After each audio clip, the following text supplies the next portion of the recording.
এখানে কচুর লতিগুলো কেটে নিচ্ছে ভালো করে, দেখো এভাবে ছিলে ছিলে।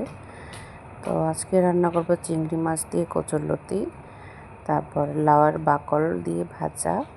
ওটাতেও চিংড়ি মাছ দেওয়া যায়, কিন্তু আজকে যেহেতু লতিতে দিয়েছি তাই ওটাতে আর দিইনি। তারপর করব মাছের ডিমের ঝুরি ভাজা। আর কচুর লতি কীভাবে রান্না করে আমি ভয়েস দিচ্ছি না, তোমরা দেখে নাও।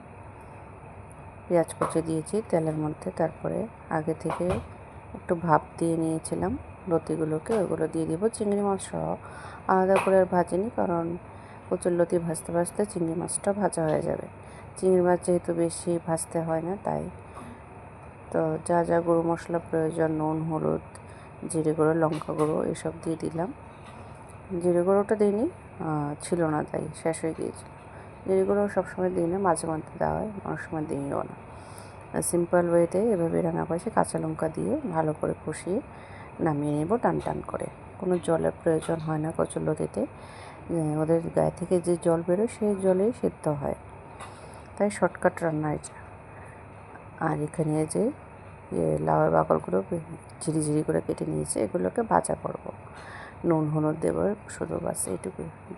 সামান্য কড়াইতে তেল দিয়েছি, এগুলো দিয়ে দিচ্ছি, ভালো করে ঢাকনা দিয়ে দিই। এটা একটু টাইম লাগে, অনেকক্ষণ ধরে ঢাকনা দিয়ে দিয়ে ভালো করে মজিয়ে তারপর করতে হয়। আর এখানে যে করছি এটা হলো বাঁশকুড়ুল, ব্যাম্বো শুট, তোমরা খাও কিনা জানি না। এটা বাঁধাকপির মতো করব। এটাকেও একটু নুন হলুদ দিয়ে ভাপ দিয়ে জলটা ফেলে দিয়েছিলাম। এখানে আদা কাঁচা লঙ্কার পেস্ট করে নিয়েছি। এখানে কড়াইতে সামান্য তেল দিয়ে দিয়েছি, আলুগুলো আগে থেকে ভেজে নিয়েছিলাম। তেজপাতা গরম মশলা ফোড়ন দিয়েছি, তারপরে জিরে ফোড়ন দিতে পারো, পাঁচফোড়নও ফোড়ন দিতে পারো, দিয়ে সেদ্ধ করে রাখা বাঁশকুড়ুলগুলো দিয়ে দিলাম। জিরে গুঁড়ো, ধনে গুঁড়ো, লঙ্কা গুঁড়ো, কাশ্মীরি লঙ্কা গুঁড়ো সব কিছু লাগবে। একটু আদা লাগে, আদা গ্রেট করে দিয়ে দিচ্ছি। যে মানে বাঁধাকপি যেভাবে রান্না করে সেভাবে। এটা একটু টান টান করে করব। সামান্য একটু চিনি আর ঘি, গরম মশলা গুঁড়ো দিয়ে নামিয়ে গরম ভাতে পরিবেশন করব। আর এটা হলো ডিমের ঝিরি ঝিরি ভাজা, পেঁয়াজ কুচি দিয়ে করেছি। বাস এইটুকুই আজকে রান্না।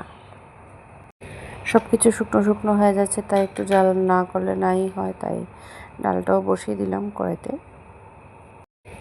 চলো, দুপুর হয়ে গিয়েছে, এখন খাওয়া দাওয়া করে নিচ্ছি সবাই মিলে। তো আজকের মতো এখানে ভিডিওটা বন্ধ করছি। কেমন হয়েছে অবশ্যই জানাবে। Tata, bye bye. দেখা হচ্ছে অন্য কোনো একটা নতুন ভিডিওতে। Thanks for watching everyone.